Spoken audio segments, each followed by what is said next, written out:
So Johnny, I don't know if you remember this, but when Get Shorty came out on DVD or is it VHS? It might have been VHS. It was VHS. VHS. Okay, that was first. Okay, so I was working at Suncoast Motion Picture Company, and I knew that you liked the movie, and so you were like, "I want a copy of the movie," because I think they sold it like pretty cheap, and so I was like, "Well, I'll buy it for you." Like when I get back from vacation, because every summer I went out to New York, and or it was some other vacation. I'm assuming it was New York because that's the only vacation I took when I was a kid. But yeah, I hid it in the back just to put it on hold so I could buy it for you when I got back. And then I went on my vacation just happy and giddy and just enjoyed myself just out there with my family. And I guess you decided that you couldn't wait for me to get back. So you walked into Suncoast and you asked, sorry, my boss for a copy of Get Shorty. And he goes, "Okay, you found it," and he gave it to you. And you're like, "So do I get the employee discount?" Please tell me if I'm Yes. misquoting, but you asked him, "Do I get the employee discount?" And my boss was like, "You don't work here." And so Yeah. you said, "Yeah, but Darin does, and he's my friend." And my boss said, "Well, he doesn't get the discount if he's buying it for somebody else." Do you remember that? Do you remember the story? You remember that Yeah, happening? sadly, I remember the whole thing. I feel really bad about it Why would you feel bad? I mean, why would that possibly get me in trouble? because he actually gave me a discount, by the way. He gave it to me for the discounted price. Oh, that was And, nice of him. and I walked out with my other friend, our friend, and he goes, "Why'd you do that?" I was like, "Why'd I do what?" He was like, "Why'd you get Darren in trouble?" And I was like, "Is he in trouble?"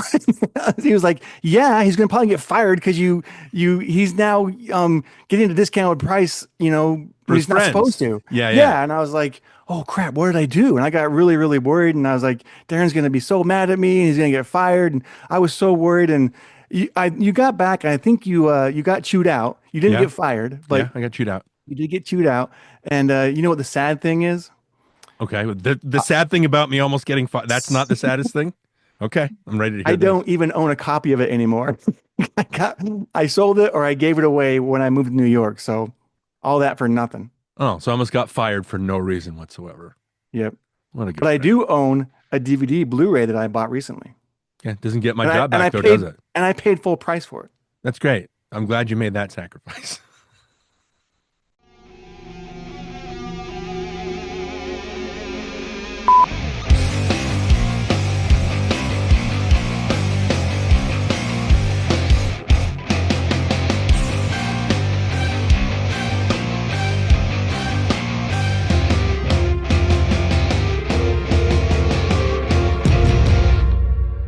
All right, welcome back to NostalgiaCast. I'm Johnny. And I'm Darin. And Darren, do I have to apologize one more time for that? I really am sorry for almost getting you fired. If I Well, have to, I will apologize again, even though I've apologized many times.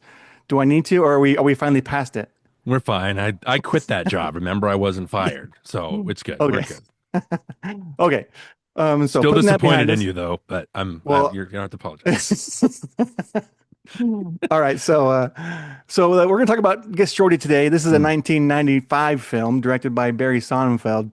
But before we get into it, Darren, every year we start a new year, we always kind of go over the box office numbers of the yeah. top 10 grossing films of that year. Yeah. And I know you've got those results. So, Yeah, again, I like to read these things because it gives us like a snapshot of what was popular at the time. Like sadly, Get Shorty did not make the list. I think it only grossed $72 million domestic or something like that. But just going over and it's weird because I do the research and I can pick it up pretty easy. Like go to the numbers, go to Box Office Mojo. You go to Box Office Mojo and it lists seven as the number one box office hit, grossing like three times as much as everything else. I mean, that can't be right.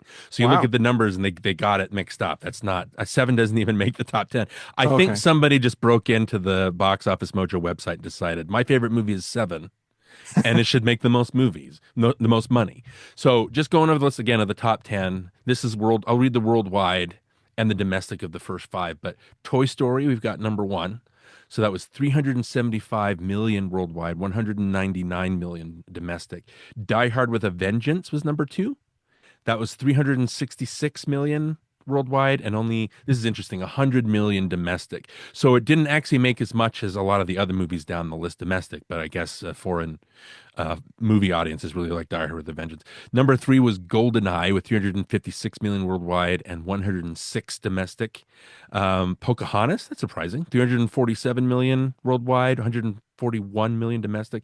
And then Batman Forever, which oddly enough was my favorite movie of that year. It's gone down since then, but that grossed 336 million worldwide and 184 million domestic. I think that was number two at the box office in America. And then just to round out the rest, Apollo 13 was number six. Seven was number seven. I said that it didn't make the list, but obviously I can't read. So that's number seven. Eight is Casper. Nine was Waterworld. That's interesting. You know what I mean? Like Yeah. Waterworld is widely known as a bomb, and yet worldwide it still makes $264 million dollars. That's Yeah, nuts. that's Like that funny. was. And then number 10 is Jumanji. Ah, you mean So Get Shorty didn't make the list? no. If I look, let's say I'm getting Get Shorty was again number 27, had Okay. 115 million worldwide and 72, like I said, domestic. So I guess foreign audiences don't like movies about movies. I don't know. But anyway, that's a nice little snapshot of what was popular. Some really good movies and movies that stand out, and others, Batman Forever, that actually don't stand up well at all. So I just thought that was Yeah. again an interesting snapshot. Yeah. Well, yeah, that's funny. You never can really tell what movie's gonna hit big and which ones aren't. Like, Yeah. Waterworld surprised me. That's Yeah. that's really kind of funny. I think it mostly goes off of the budget, probably. You know what I mean? Like $200 million, like for a budget, and then it only makes what, 64 million more. So maybe Okay. No, that makes a little more sense. Yeah. yeah, that's the I know standard. they had lots of problems with that movie, Yeah. like the set sinking into the ocean. Yeah. Nobody had a on that atoll set, and there was no bathrooms. If you had to go to the bathroom, you had to wait and be taken on a ship with the other people that needed to go to the bathroom on a boat back to shore. Oh, wow. Yeah, and then Kevin Costner famously had this giant trailer, and nobody else had any like amenities or anything like that. It's just really Yeah. funny. All right. Well, Darren, Get Shorty obviously stars Vinny Barbarino. I mean, Tony Manero. I mean, sorry, Danny Zuko. No, sorry, Vincent Vega as Chili Palmer and Yeah. Chili Palmer as Bones Buddy number two. Okay. So Yeah. the real Chili Palmer is actually in the movie, but no, John Travolta plays Chili Palmer, and he's awesome. I mean, Yeah. he is Chili Palmer, man. Like he just nails this role. He was born to play this role, I think. What's funny is the director Barry Sonnenfeld, when he read the book, he had Danny DeVito in mind to play That's right. Chili Palmer, and so that was kind of funny to think that that's who he thought should have been Chili, when obviously John Travolta was the better pick. Right. Right. But yeah, so the cast, John Travolta, Gene Hackman, Rene Russo, Danny DeVito. You got Tony Soprano in there. You got Delroy Lindo. It's really good. Delroy Lindo. You got Uncle Rico. He shows up. Yeah. Yeah. So, so Darren, when I kind of make my favorite lists of movies, I know I've mentioned before in our podcast, like what it is that I have in my criteria for like my favorite movies and what I need it to be in order to be on my list of favorites. Yeah. And so the first thing I think of is the script. When I first watch a movie, I'm listening to the script and I'm listening to the dialogue. I'm listening to like, the cadence and the rhythm and like how well it's put together, how realistic it sounds, all that kind of stuff plays into what I think about a movie script. And I'd never read an Elmore Leonard novel until recently. And so I went ahead and read Get Shorty, and because I wanted to, see how it compared to the movie. And I will say that it's an easy read, it's a fun read, and it's the movie is true to the source material, so that's important. I think when screenwriters or movies stray too far from the source material and they kind of go off on their own little tangents and they kind of like just forget what they read and where it came from, then that's where I have a problem. But when it's true to it and it kind of stays true to the main, point of the book, then, I respect it a lot more. And the screenplay, I think, enhances what was in the book. Okay. I think everything that was in the book that got cut out needed to be cut out. There's only a few things I think could have worked in the movie. But for the most part, Scott Frank and even whoever else kind of helped with it, maybe Sonnenfeld, I don't know who else kind of helped with it, but Yeah. I think they made the right choices, and the additions they made it better, and the things they cut out also made it better. Okay. So I think the screenplay is a better version of the novel, if that Okay. makes any sense. Because a lot of things in the novel that you go, well, why isn't that in there? Where'd that go? And why wasn't that, Yeah. mentioned. But anyway, I kind of wanted to go over like the list of things that I took notes on what I thought or what I noticed was different Okay. because you notice it right away. I've seen this movie so many times, I didn't have to watch it. And I thought, you know what? I like it so much. I'm going to watch it again. So, and I just really bought a Blu-ray copy, like I said. So I watched it, and then my Blu-ray automatically plays over again. It doesn't even like give you a chance to go back to the menu. It just like restarts the movie. So Huh. I was like, all right, well, I'll watch it again. But this time I'll watch it with commentary. So I put the commentary on. So I watched it back to back, Hmm. and then the next day I thought my son might like this movie. So I showed my oldest son, and so I watched it for a third time. And then I waited a few days and I thought, Ruth might want to watch this again. She hasn't seen it in a while. So I watched it again with my wife. So I Whoa. watched it four times. I like it that much. It's just such a fun movie. And I never get tired of watching it. By the way, that's another criteria for me. I can't get tired of watching the movie for it to be a favorite movie. Yeah. Anyway, so in the book, or in the movie, when it first opens, it opens in Miami. And Chili and Tommy, Yeah. is it Tommy? Hmm. Yeah, so they're talking in this little diner thing restaurant, and Chili's talking about how Momo should buy the theater and he should be able to show Cagney movies there and stuff. And that's not in the book. So right away when the book started, that didn't happen. So I noticed that right away because I knew that I was looking for that, and that didn't happen. And so that's one difference. Also, Debbie, Chili's ex-wife in the movie, is his wife in the book, and she's actually more of a character in the book. Okay. So you get to know her a little bit. They have like arguments and stuff. She gets pregnant, and she has a miscarriage, and she blames the miscarriage on his involvement with those people or the organized crime life, whatever. Okay. And so she kind of like, I think she says something like the baby offed itself in my womb because of your association with those people. And so she kind of blames him. They get into a big fight. She moves back to Brooklyn, and they're kind of estranged for a while, and then they eventually get divorced. But in the movie, they right away just explain that, hey, she's my ex-wife. Yeah. You don't even get to meet her. And so, that was one big difference because, in the book, he's married to her and then estranged and then Yeah. eventually divorced. But Right. in the movie, they're just straight up ex-wife, ex. Don't even Yeah. bother with her. Yeah. Yeah. Another thing that I thought was funny in the book when Bones goes to the barbershop to collect Leo DeVoe's, payment Yeah. and finds out that Leo's, assumed dead or whatever on that plane crash. He sends a message to Chili by cutting Chili's hair. Like he cuts portions of Chili's hair off as like a message, like don't mess with me type thing. And Yeah. Chili has to have the barbers fix his hair up. Okay. Yeah, and obviously that's not in the movie. Right. Yeah, so that was kind of something that was noticeable. That was Okay. different. Also, Momo gets whacked. He doesn't die of a heart attack. Okay. And I think the him dying of a heart attack in the movie is a lot, better Much payoff. funnier. Yeah. Yeah, Yeah. very funny. Very great way to end that opening sequence to have Momo die of a heart attack at a Yeah. surprise birthday party. Right. It's hilarious. But like in the book, it's just mentioned that he's whacked. You never meet Momo. He's talked about all the time. And Mhm. that's something I thought was funny. There's lots of characters in the book and the movie, by the way, that are talked about, but you never meet. Interesting. Like, Okay. so we'll talk about other ones you don't meet, but Momo's one of them. Uh, You mean Bobo is yeah, dead? Momo. It's Momo. So okay, Martin Weir's name is the actor's name in the movie. In the book, it's Michael Weir. Okay. Yeah, so that confused me right away because I was expecting it to be Martin, and when he said Michael, I was like, oh, Michael. Okay, we're going with that. Right. So Michael Weir is the big time actor, the Danny DeVito character. You know what's strange is that Elmore Leonard, I think he based Michael Weir. I think he based that character on a meeting he had with Dustin Hoffman. Okay. They're going to make an adaptation of La Brava, and I've heard stories about Dustin Hoffman coming off as very method acty and you must call me by this name and that kind of thing. And so, yeah, just the fact that he based it on Dustin Hoffman is pretty funny. I like That that. is funny. So, So Karen doesn't meet with Chili at a theater to watch Touch of Evil. hmm, So that doesn't happen. That's just for the movie. And I think they did that because they wanted to like show how into movies Chili really is. Like he yeah, really is a film buff. He right. loves the movies. And so they added that in there to show, how much he loves it, how kind of giddy he gets and how Right. childlike he becomes when he watches movies. And then by the way, that's a great scene when you're Yeah. watching Touch of Evil and you're watching him kind of say the lines before the lines are even spoken. And then Yeah. the whole thing about having a gun to your head to do your best work. Right. It's a great scene. Yeah.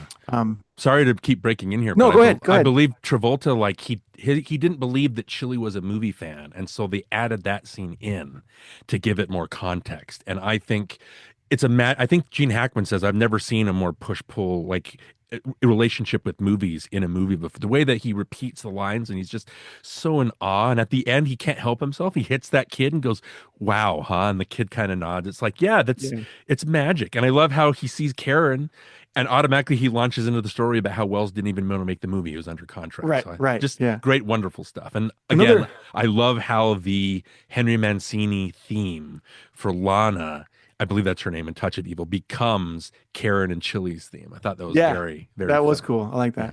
that. I was gonna say, why they put the scene in the beginning where he talks about wanting to own the theater is the same reason. They wanted to show that Shirley really is a movie buff. And at the end, when he's going downstairs to see if, Bo is there and he Yeah. gets sucked into Rio Bravo. So he's Yeah. like, it's like he just can't help himself. He Yeah. just loves movies so much. We'll get back to the perform. There's a lot of moments like Yeah, that. yeah, I know. Um, Chili meets Nikki. He meets Michael at one of Nikki's rock concerts at like a basement rock concert, venue. Yeah. So it's not at Martin Weir's house where Huh. he sees Nikki for the first time. It's at like a yeah, like I say, a rock concert. And she's Yeah. doing a show, and then Okay. Michael's there, and he's signing autographs, and he sits down with, and Karen's not there. So Karen's not a part of that meeting when he first meets Michael Weir or Martin Weir. Sorry, I keep getting it Okay. wrong because the book has got the wrong Yeah. name I gotcha. or the right name, but whatever. Right. Well, I messed Um, it up. It's actually Tana's theme, not Lana's theme from Touch of Evil. oh, So okay. we're even. So Chile also he rents a Toyota car. He doesn't get the Oldsmobile Silhouette, Uh-huh. and then he trades it in for a Cadillac later.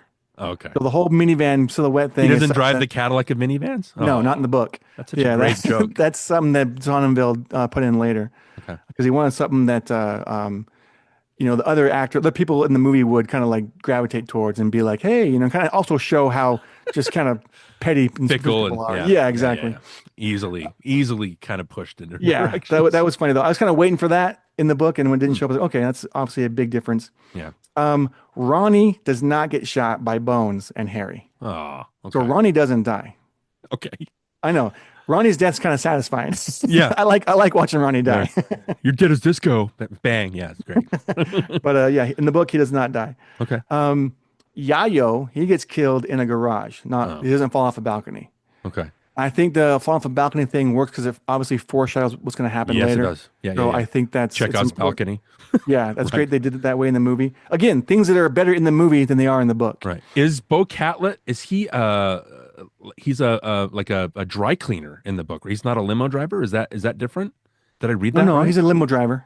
Okay, because I read he was a They're dry limo cleaner. drivers. Okay. All right. That's Leo DeVoe's the dry The cleaner. okay, gotcha. Yeah. Okay. But in the book, Ronnie's the boss of the company. It's Oh, Ronnie's company. Ronnie's like the spoiled little rich kid who never grew up, and he owns the limo company, and Bo works for him.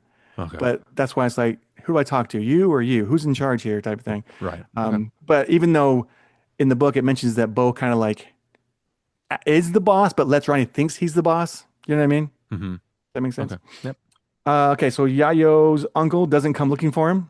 Oh, okay. Mr. Escobar doesn't come to America to see the Miami Vice spectacular. A zillion. That's So, a so that lot, never huh? happens. Well, what's funny about that is it's funny that, and we'll talk about it some more, is the movie's very like easy go. I don't feel a lot of drama for the movie because it's so fun. Like there's never a point when I feel like Chili's in trouble. It's funny that I feel Bo Catlett's desperation more than I feel anybody else's Yeah, desperation in the movie. It's interesting. yeah, that's By fun. adding the uncle, that really points that up, I think. Well, in the movie, I always wish they would kind of resolve that uncle Yeah, they subplot don't. story. They don't resolve it. You don't see what happens with that. Right. You don't really need to, but it's still kind of like he comes all the way out here to find his money and his nephew, and you never And then resolve nothing. that. Yeah. Yeah, but it's a good character. But yeah, like I say, it never happens in the book. Interesting. In the book, there's a character named Elaine who's like the head of a studio, and she's cut out. And I see why they did that. They added the Murray Saffron's widow The Bette character. Midler. Okay. Yeah, she's not in the book. Okay. Elaine's in the book. The widow's not. Doris is not. Yeah. There is one scene in the book where Elaine and Chili and Karen and Harry, and I think even Michael's in there or Martin, they're in there and they're talking about the script and they're trying to throw ideas around. It's really a it's well written script scene, and I like the back and forth. And I thought it'd be a really fun scene for the movie. That it was cut out. I can see why they probably didn't write that scene or put it in the movie, but it's the one thing that I thought from the book that could have added to the movie Yeah. and could have been a fun scene to see play out. Because again, this is a movie about making movies. And Yeah. so when you see the inner workings of what goes into these meetings and how the back and forth goes and like people throwing out ideas and like, talking about character and like the moral fabric and all that stuff. Yeah.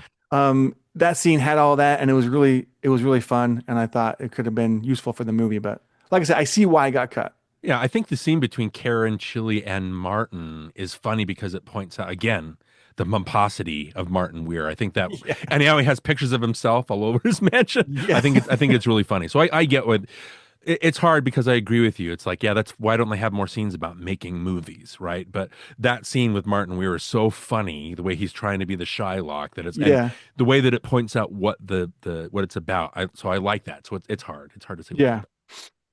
Bo and Chili, they read more of Mr. Lovejoy together. And so in that scene where they're kind of going back and forth, and they're talking about where the commas go and all that stuff. Right. That scene's a lot longer in the book, and they actually read from the script. It's really funny to see like Chili say like interior. What's INT stand for, and like what's this mean? What's that mean? They kind of go over how scripts are structured and how they work Yeah. and everything. And it's a fun scene. Again, I see why it got cut, but I think it was a good scene in the book. Okay. And it was funny because there's a line in there somewhere where Bo's like, well, at least it's not like a movie about making movies, or maybe it was someone said that in the book, and I Yeah. thought that was really funny Right. because, like I said, the movie's about making movies. Okay, so in the book, Murray Saffron isn't dead. So, like I said, there is no widow. So there's no Okay. Doris character. You never meet Murray. He's a character you never meet, but he's always talked about. His name's thrown around a lot. That happens in the book too. You never meet Murray, but you meet his widow. He's the screenwriter. He's important. Yeah, Right? yeah. There's a lot of characters that you also never meet. Jimmy Cap in the movie, you do meet him, which is played by the guy that played Mo Green. Alex Rocco on a massage table. Yeah, that's crazy. No, yeah. Well, one funny side note there is the glasses that he's holding are the Mo Green glasses. Oh my gosh. That's Yeah, even isn't that funny? Yeah, that's great. Okay. So Jimmy Cap, Momo's never seen in the book. He's talked about a lot. Like I say, his execution is just talked about. Oh, he was whacked. You don't really see it happen. Dick Allen, you never meet. You do meet him in the movie briefly. First scene. Yeah. Yeah, but you never meet him in the book. He's just talked about a lot. Okay. Yeah. So another thing Doesn't that happens. doesn't Chili he gets the money from Leo? Doesn't he lose it? Like he gambles it away? And so that's why he goes to Harry in the book. Is that I read that somewhere. So I was like, I that's don't an remember interesting. him losing the money. I remember Okay. him getting it from Leo. If it's in the book, I really like that they changed it because I like how Chili is never caught off. It makes him kind of a weak character if he goes and gambles the money away. No, I don't think that happened. I don't remember Okay. that happening. Okay, I hope not. 'Cause Unless really I like missed that, because I don't think that happened. Okay. One thing that's different in the book is Karen gets a job as a studio executive. So Elaine hires Karen to be Okay. like a studio exec. So not only is Karen going to produce the movie, now she's like has some power now. Yeah. So that's kind of fun. But I see why it's not in the movie. Yeah. Also, a big thing that happens in the movie, not in the book, Bo does not kidnap Karen at the end. Hmm. So I think it's important that he does that, which is what motivates Chili to Go get the money. fine, get the money, give it to him, whatever, just get Karen back. All that stuff works out for the movie for the best. In the book, it doesn't happen. He just he comes and shoots at him and then says, give me the money." And Yeah. anyway. Right. Again, I said already, there's a line about how the movie's about making movies. Harry's first choice, this is really funny. Harry's first choice for Mr. Lovejoy is Gene Hackman. I cracked up laughing when I heard him Yeah. say that, Harry's like, my first top pick for Lovejoy would be Gene Hackman, although he's busy Yeah. right now. He can't do it. Start listening to other characters or actors that could play the part. Yeah. And that was really funny. Okay, the last thing that I want to say is I listened to it on Audible, so it was read to me by Joe Mantegna. Oh yeah. So I had That's great. Fat Tony reading the book to me, and so it was like I just kept hearing, "Look at me, Chili. Look at me, Harry." Whatever. I was like, Yeah. "Oh my gosh!" It's like Fat Tony talking to me. Okay. But anyway, it was fun. It was fun to read it. Like it was an easy read. I I see why people like Elmore Leonard books. If they're all like, I don't know, I haven't read all of them, but Yeah. it's not hard to read. He's really easy to read, and but like I say, I think the movie made the book better. Okay. Yeah, I agree. Just pointing out some of the things, maybe we should have done this as we were going through point by point. But number one, we talked about it. Having Momo die of a heart attack, it I like that so much better because it tells you exactly what kind of movie it is. It's a lighthearted, not the normal. You laugh at it more than you're threatened by it, right? Yeah, So yeah, whacking him is like, yeah, that's what you'd expect to happen. So the fact that they build it that and that it turns out to be a surprise party, I think is really funny. yeah. I'm not sure. Does Ray have the partner? Because he comes in with his henchman in the movie, right? Is the henchman in the movie, or is it just in the book, or is it Yeah, just Ray yeah. Bones? There's the black guy henchman. Yeah, Yeah, yeah. Because yeah. He's in the book. I love the line where he threatens Chili, and Chili's like looking around, he's like, "Come on, you can do better than this." And the guy's like, "Not these days, not unless you speak Spanish." That's the That was exact pretty line in the fun. book. That's Okay, the so good. exact line. I was Yeah, like, "Oh, I hope they don't sacrifice that." I yeah, like, let's see, a couple of other things. The Cadillac of minivans. I think it's such a funny. I really like that as a joke because again, you're pointing out the pomposity and like the shallowness of Hollywood. right. So the fact that Chili's upset by it is like, I guess I'm going with the Cadillac of minivans, and he says the Cadillac of minivans to Martin, and so the next thing you know, Martin is driving around like the Cadillac of Yeah, minivans, and then at the end, like when it's panning up away from the movie set, like how many people are driving the Oldsmobile Silhouette? I think that's right, right. again, it's just a very funny joke.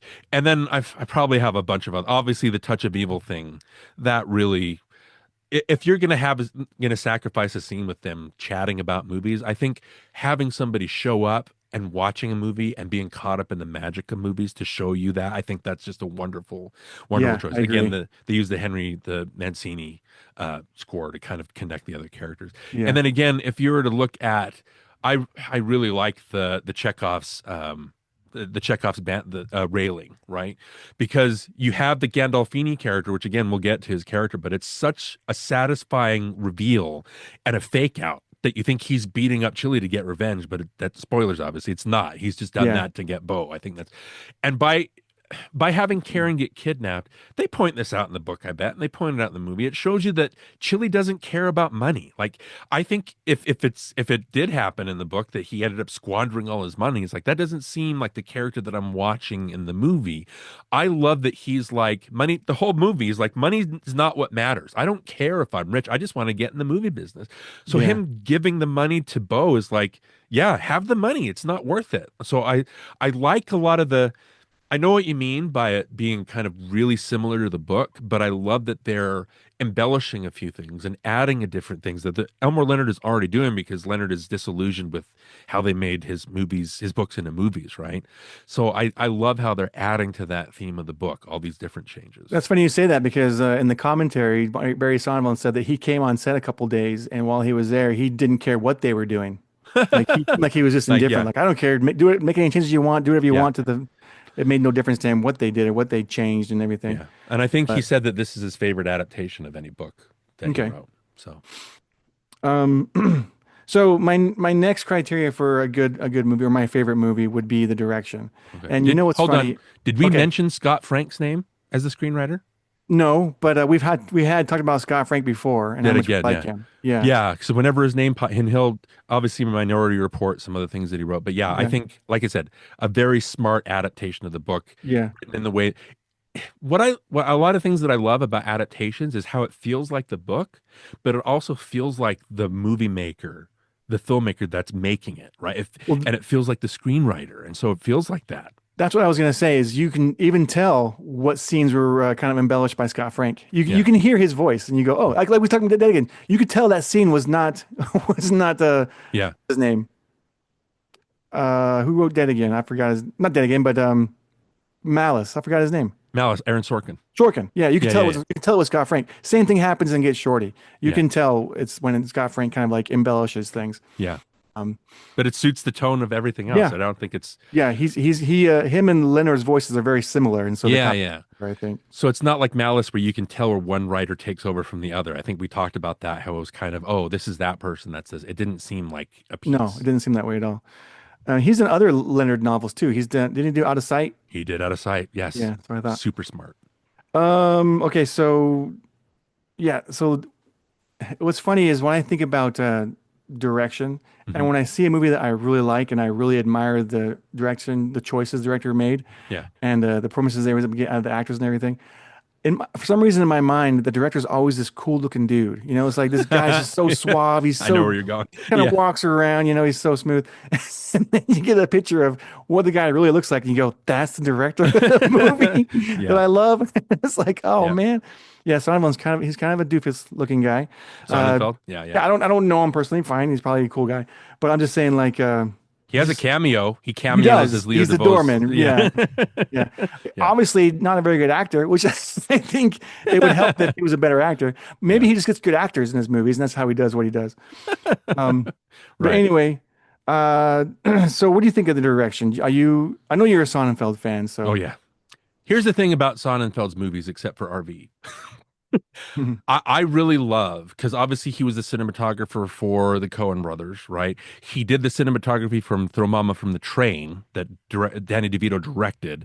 So obviously that ties in. When he directs Adam's Family Values, Get Shorty, Men in Black, when he does Pushing Daisies on TV, when he does the series of unfortunate events, those, even though he didn't do the cinematography for those, or he didn't, obviously, series of unfortunate events and Pushing Daisies, other people, Brian Fuller obviously had a lot to do with that series. But even though it's written by somebody else or photographed by somebody else, it still feels so much like Barry Sonnenfeld that you're like, oh, and again, I agree that he's not a suave looking dude, but when you see what Barry Sonnenfeld looks like, you're like, oh yeah, I can totally tell this is his sense of humor. Like this is the kind of movie he'd make, right? yeah, So yeah. what I love, and he didn't think that this movie was very good because he thought it was so talky, but the way that he shoots things, the way that he changes it so that Momo was killed, not by getting whacked, but by people surprising for a birthday party. The way he does that intercut when Chili visits, what's the wife's name? I keep getting her name wrong. It's not Hey, Faye. When he hey, visits Faye and they do the flashbacks, like the overdone where it's the, you meet Leo, David Paymer obviously is great. And then you see, and she's over the top where she finds him dead and she's overdoing it and stuff. Again, that adds so much personality to the movie. There's just, yeah, he's, he's got a style that's very recognizable. And that's the difference, I think, between this movie and Be Cool, which is the horrible, terrible sequel. F. Gary Gray, I'm not sure. Other than the Italian Job, I don't know if I've seen a movie that I like by him. wait, But did he do American History X? Isn't that the same? no, that's a different guy. That's Oh, a okay. different guy. Oh, But when you take the sensibility, I think it's so special in Get Shorty, the personality, you can feel the director and how funny it is, even though it's Elmore Leonard's words or Scott Frank's words or people performing it still feels very Barry Sonnenfeld. And that's so magical that when you take that element out of the movie and you try to port Chile into a different story, it falls flat. yeah, And I think that's how you know that a director has done a very good job because you don't feel the same fun and the sense of humor and the personality and the voice that you feel when you watch Be Cool. You know what I mean? yeah. So that's how I know that he's done a great job. I just think that he's just very fun and keeps it very light. He's never serious. And that's what gives Get Shorty, that's what makes it such an enjoyable movie for me, is that it's just a very, it's, I say this, I've said this about, we've talked about That Thing You Do. It's a very surface level movie, but when the movie's this fun, I don't care. You know Yeah, what I mean? yeah, It exactly. works. And yeah, so yeah, I think he did a great job, Sonnenfeld. What about Okay, you? well, I like him. Like I say, I was a big fan of his work as a cinematographer, so I was kind of tracking him before he started directing, Yeah, and so I just didn't know what he looked like until recently. right. But no, yeah, I like his work. I'm really a big fan of his work. Right. But Um, it's Don Peterman that did the cinematography for this. He did Flashdance of all things, yeah, Splash. But he did Point Break, sorry, Point Break that we just talked about. He did Men in Black, obviously. He did How the Grinch Stole Christmas. So not everybody's perfect, you know what I mean? But yeah. Hey, there's a little quick side note. There's a funny little thing where Scott Frank and Eddie Solomon or Ed Solomon like will put their each other's names in their other scripts. yeah, So you hear in Get Shorty then talk about Eddie Solomon, the pedophile clown or pedophile. whatever, Yeah, and then you hear in Men in Black the Scott Frank I forget how they insult him, but they insult him somehow yeah, yeah, yeah. in Men in Black. But That's funny. anyway, it's kind of funny how they do that. Yep. Okay, so the other criteria for me is acting, and Uh-huh. this movie is not short of good actors. I mean, Mm. everybody in it is really, really good. Even the smaller parts, like even Yayo is really good. You know, like I spent 8 hours at the airport staring at people's bulges. it's just Yeah, you don't have any, I can't complain about anybody in the movie. yeah. Um, but Travolta, let's talk about Travolta for a Mhm. second. Um, he's just too cool for school, man. Like he's just so Effortless cool. is the Yeah, word that I would use. Yeah, it's just he's so fun to watch and he makes it look so easy and he's yeah, just so good at it. I don't know how he does it. It's like how do you do that? How are you so cool and so confident? yeah. Um, I feel like that's who he is as a person. You know what I mean? Even though I don't know, haven't met him or anything, but I feel like, man, that's probably how he would be in real Commands a life, room. Yeah, Yeah. yeah, That's why I was like, all those different characters he's played are like who he is because it's kind of the same character almost. yeah. Slight differences, but He does have a moment when he watches Touch of Evil where he's like, "Ugh," and I was like, oh, yeah. there's Vinny Barbarino. Yep. Yeah. He doesn't sing or dance, so he doesn't do any Danny Okay. Zuko stuff, but he looks like Danny Zuko, Right, right. the black jacket.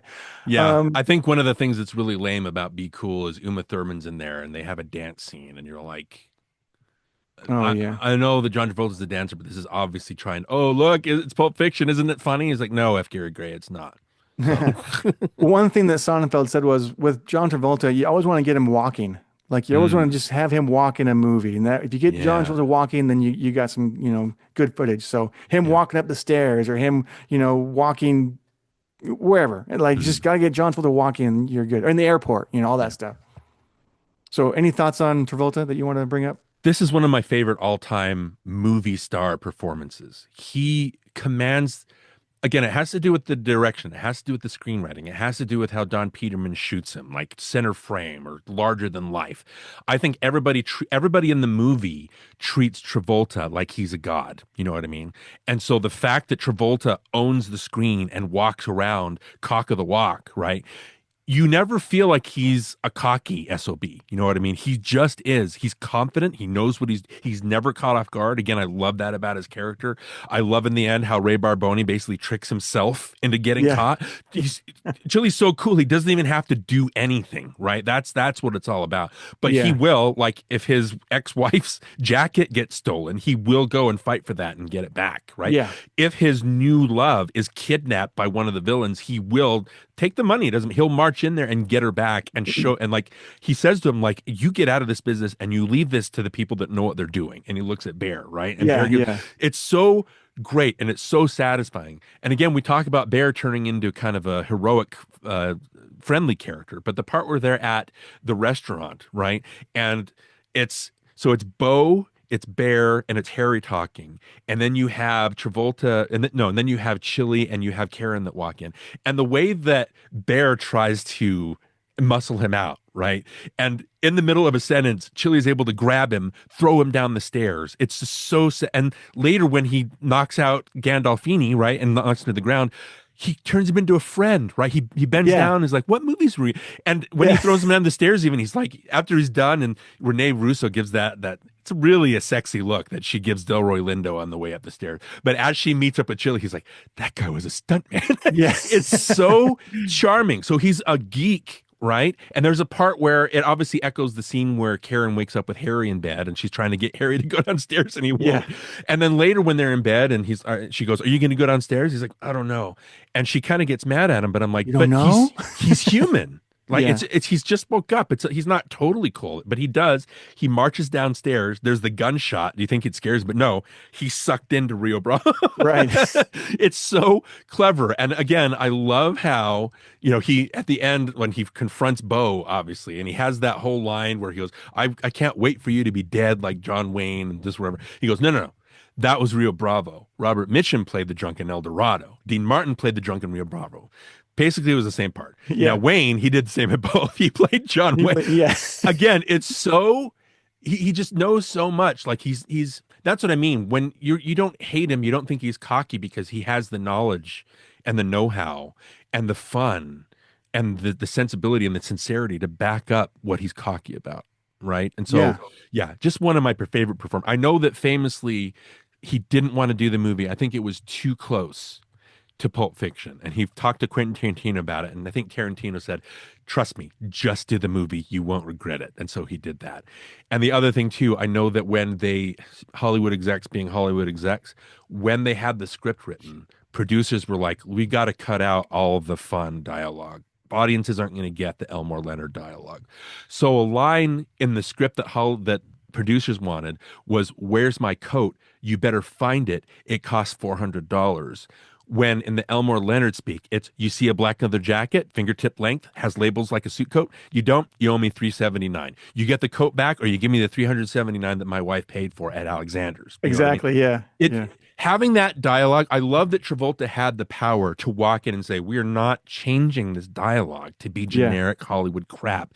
We're keeping this dialogue." So Yeah. I love that he has the he's so confident as a performer, but he also has the know-how, and he's in charge, right? Yeah. To walk in Yeah. and say, "This is what the movie needs to be."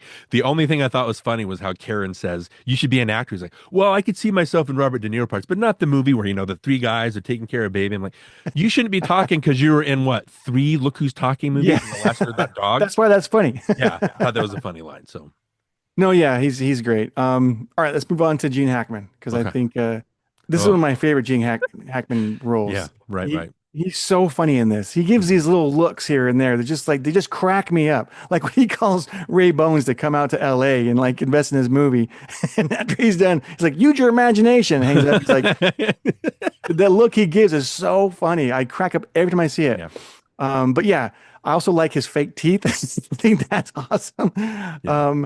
Just so much about this performance just cracks me up. But what do you think? It's a sign of a really great actor that he can be threatening. Say, you look at Unforgiven. One of the most, Little Bill Daggett is one of the most terrifying characters because he has the front of oh, I'm the sheriff, I'm the law, right? I'm civilization, but he's a monster. He's an absolute monster on the inside. And then you juxtapose that with this movie or with Royal Tannenbaums, where he gets to play such a buffoon and he's so funny and so believable as the buffoon.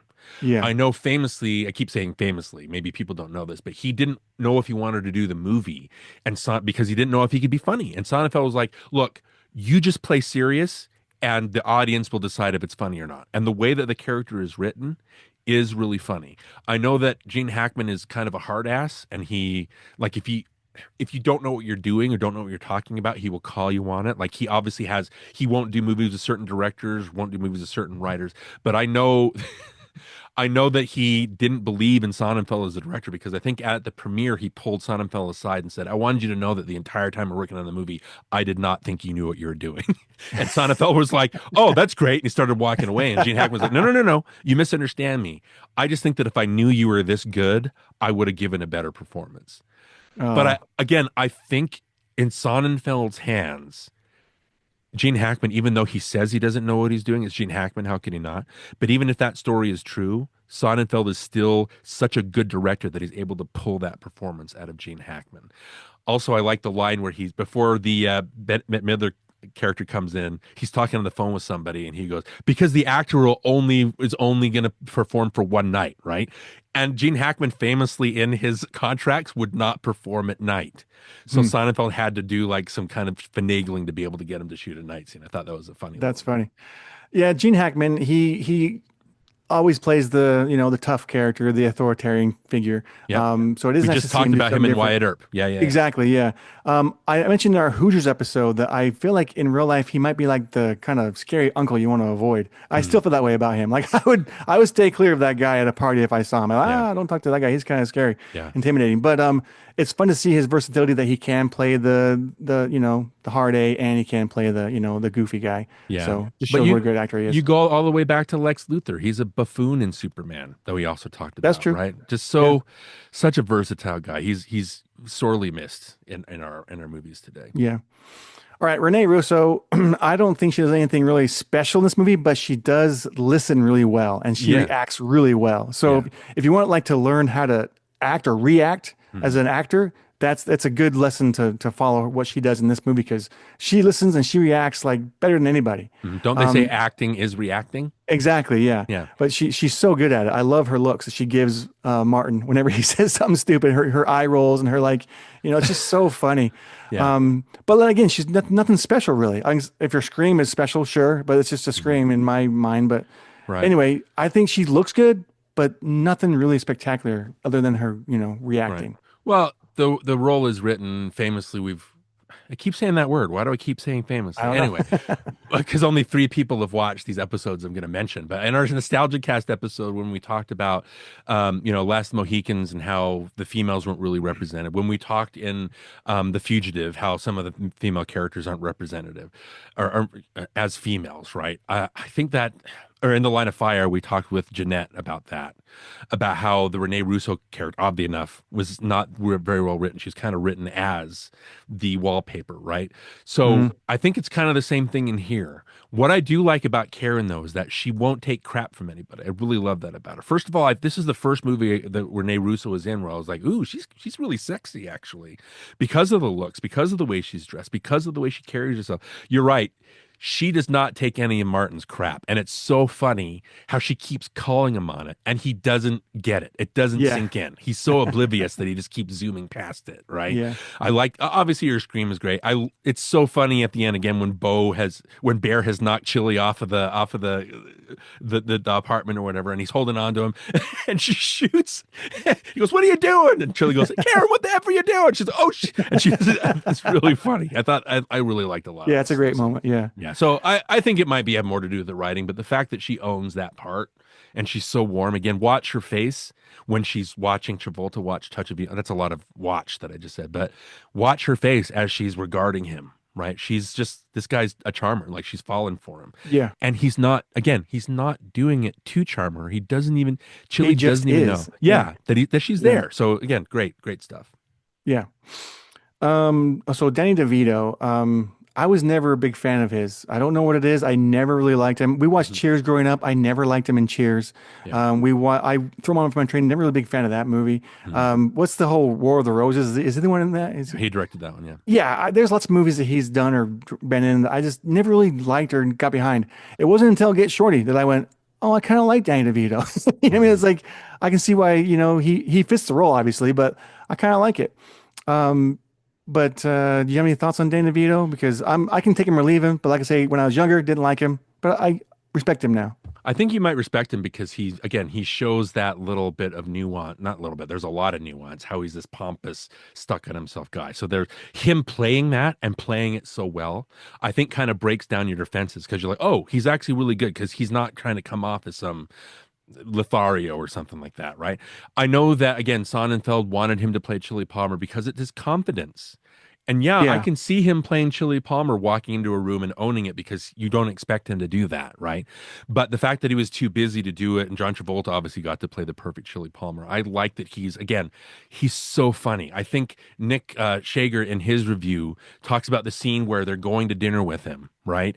And or to lunch, and he's like, "Well, what's he going to order?" And Karen's like, "Don't worry, movie stars never order what they want." And he's going to order all these things that's not what's on the menu, and he's right, going to right. order this. And the way Shaker says, the way that the scene plays out exactly as Karen had said, but it doesn't, it feels like the way that DeVito plays into that, it feels so almost like improvisational how he does. Like he's not even thinking.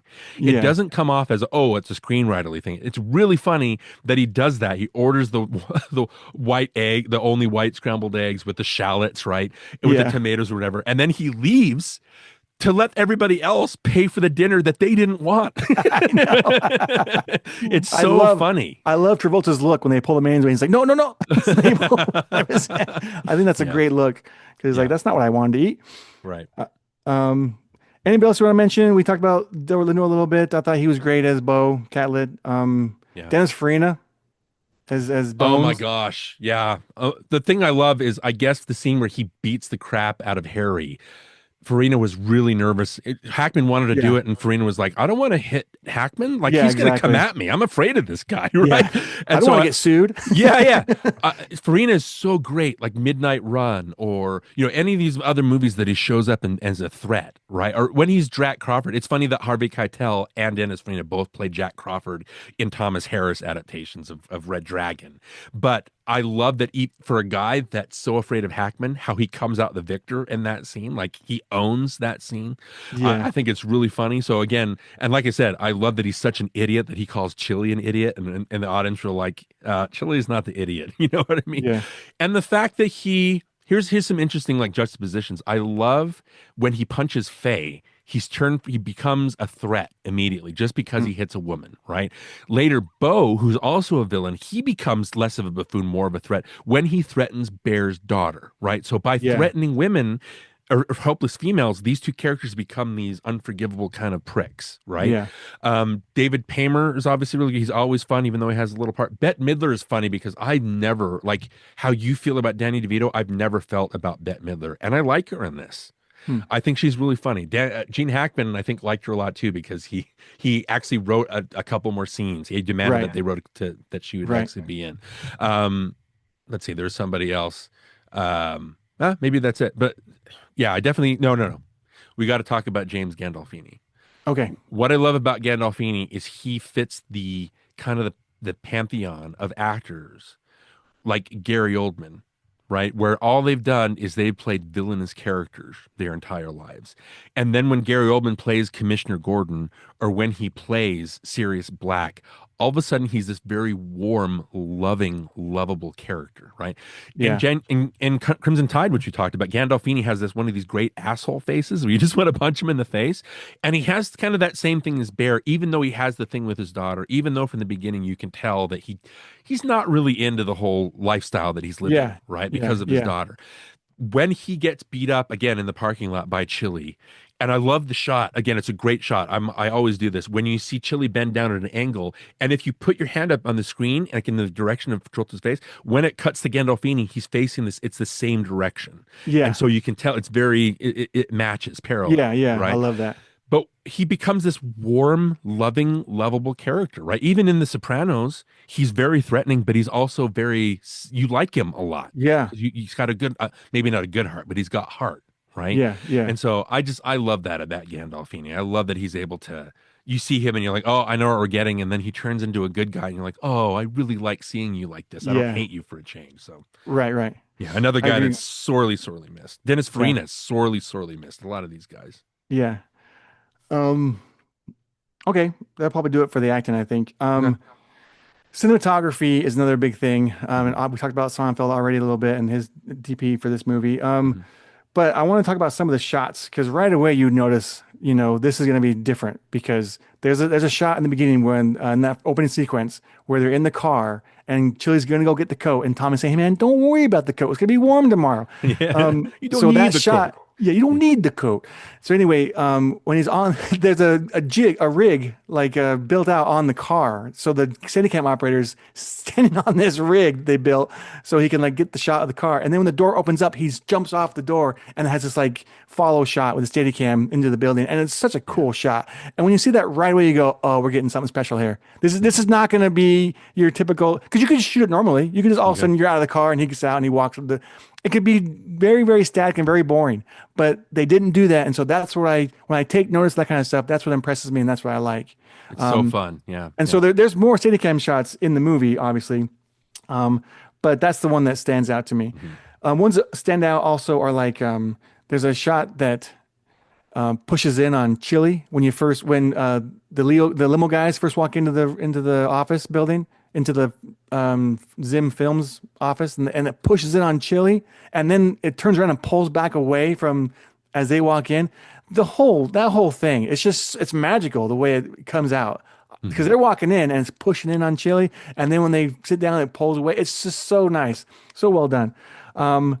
There's the boom up and boom down. You mentioned it already with Leo in the hat in the airport hangar where Okay. Faye finds the hat, and it just like it's kind of like panning across the table, and it just does a quick boom up as she goes falling backwards on the table. Oh, Leo. Yeah. Yeah, Yeah. it's such a great shot.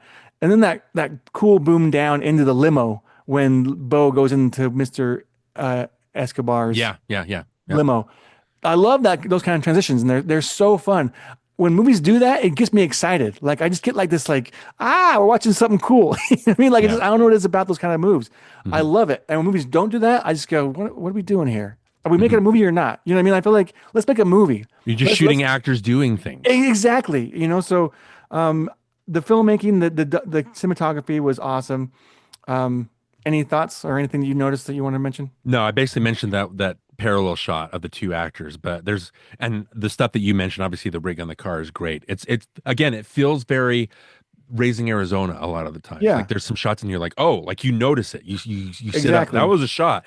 And it doesn't happen all the time. So that when it does happen, you're like, oh, I noticed that, right? Because Yeah, you do have dialogue scenes. You're right. The scene when they're in Harry's office, it's lit in a certain way and shot in a certain, but it's literally just guys sitting there talking to each other. But it still works as you're kind of caught up in everything. There's one shot that I really took notice of. It's just really small. Again, it's at the beginning when they're finished eating and Chili goes to get his jacket. It's just a shot from inside the coat closet. hmm And then the instant that the guy says, "Oh, you hear him say, I get in Italian or whatever. I gave it in Spanish, whatever language he's. I'm sorry, that's if that's racism, but it's Italian, right? yeah, okay, whatever language he's speaking about Ray Bones. All of a sudden, the camera does something really. It just zooms in just for a quick second, and all of a sudden jumps forward, and that shows Travolta, Chili, taking command of the camera. How all of a sudden he goes, "What?" and he turns around, and so it's just this really subtle push in that establishes the power dynamics of what's going Yeah, on in the shot. I love that stuff. It's really great. yeah. Okay, the last thing is the production design. If it all comes together and it's got good production design, then it makes it to my favorite movie list. Mhm. However, there are some sets in this movie that I don't like. Yeah. Like when I first saw it at your place, there's that scene where he goes to see Dick Allen in Vegas, and it's Mhm. obviously a set because so far you're pretty much on location for most things that you've seen so far. Maybe a Mhm. couple sets, but at this point it's obviously not he's obviously not in a casino office in Vegas, obviously. And you're like, why would you do that? Why wouldn't you just you know dress an office to look like it's in Vegas instead of make some A set movie set. with Yeah. some weird chairs and weird plants? I didn't get it. I was like, this obviously a set, and it wasn't much thought put into it, and so I hate that set and that design there.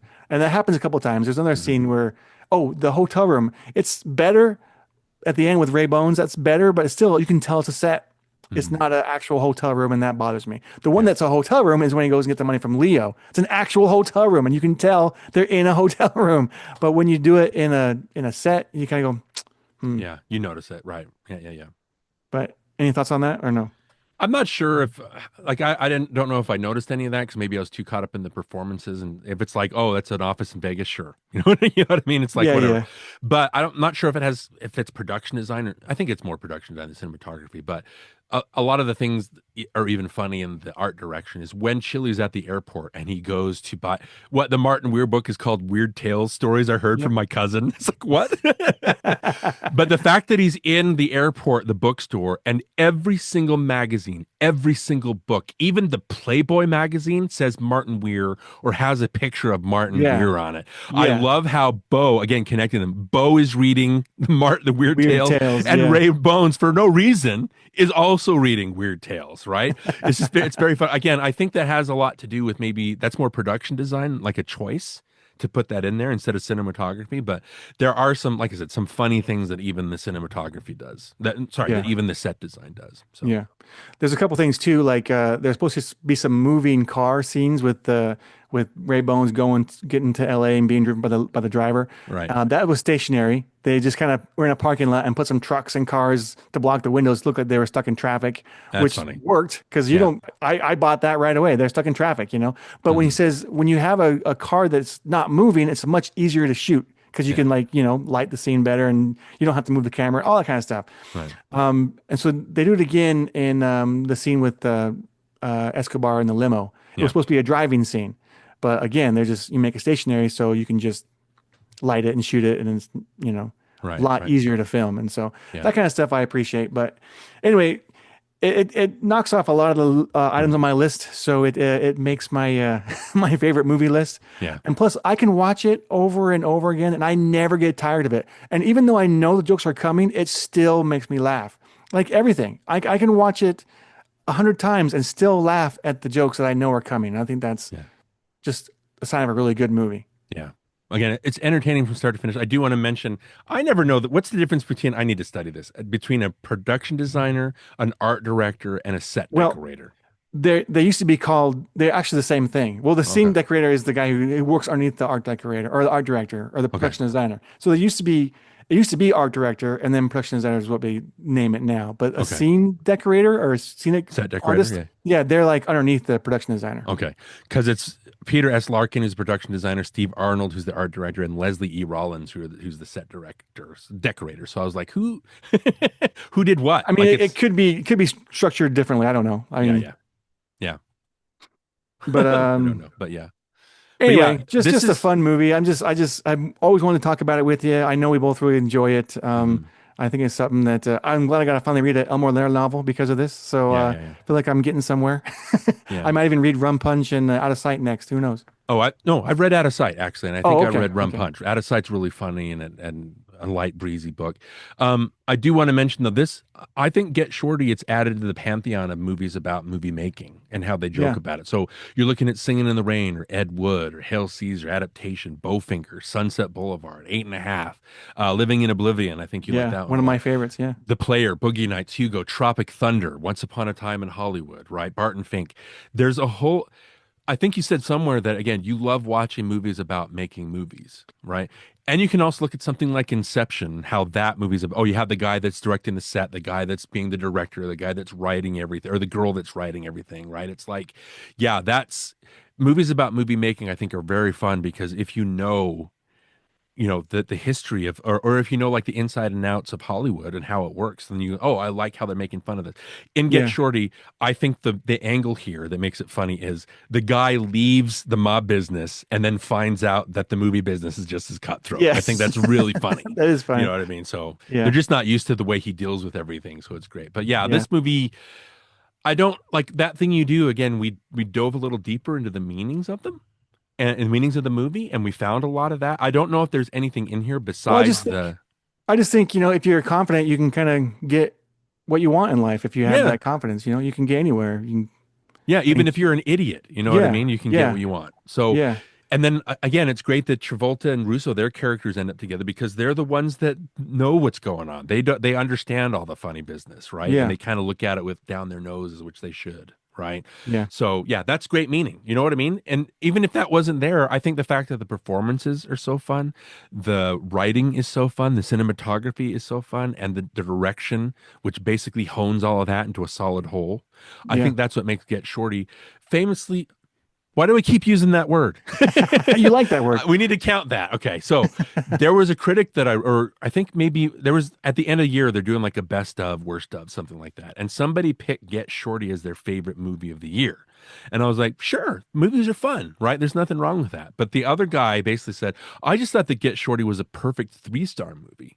It's not a movie that has any deep stuff to it. It's not a movie that breaks any rules. It's just a good, solid, fun movie.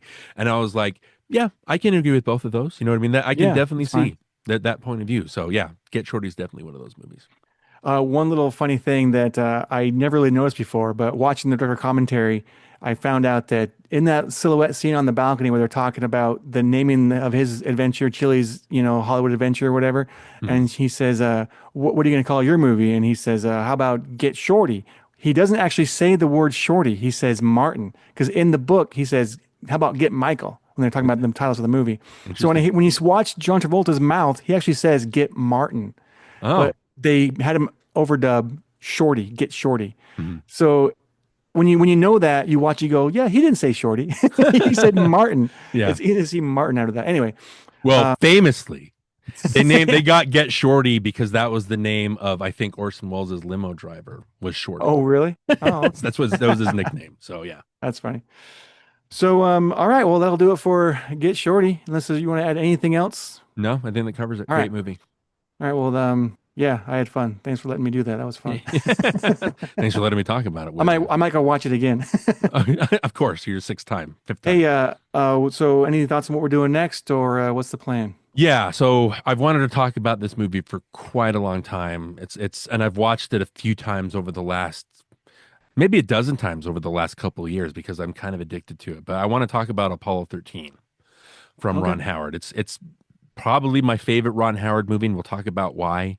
Again, great year. When you look at the list of blockbusters, we already mentioned Apollo 13. There's a really not Batman Forever, but there's a lot of really great blockbusters that came out this year. A lot of really good, solid movies, and I think Apollo 13 proudly can stand above the rest or along with the rest, however you want to put it. So yeah, I definitely want to talk Apollo 13, directed by Ron Howard, starring everybody's favorite actor, Tom Hanks. He's not mine. Well, you're not everybody. All right. All right. They'll do it for Get Shorty. Then for NostalgiaCast, I'm Johnny Craddock. And I'm Darren Lundberg. And man, I can't wait for you to be dead. Look at me, Harry. You say, look at me?